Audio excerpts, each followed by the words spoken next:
के लड़की से हो गलो शादी करो में घर के काम रे। शहर के लड़की से हो गलो शादी करो में घर के काम रे। भतर के कहो झाड़ू लगावेला अपने करो आराम रे।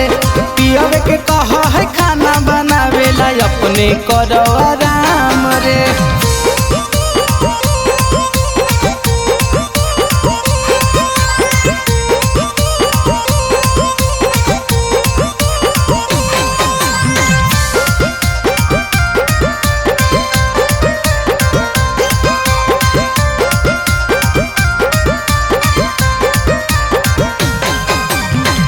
भात खाओ भातारा के बैठ के दुआर पे रोज बतिया हर भैया नैहर के यार से। भात खाए भातारा के बैठ के दुआर पे रोज बतिया हर भैया नैहर के यार से। रोज सवेरे उठत ले हम चाय ब्रेड के नाम रे। रोज सवेरे उठत ले हम चाय ब्रेड के नाम रे।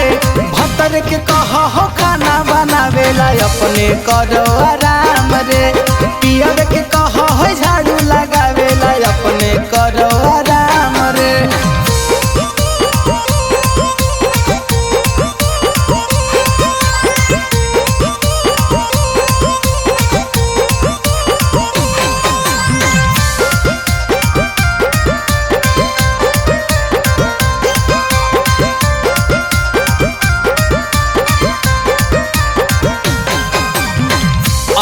सरफराज हमर बिगाड़ दिलक हाल रे।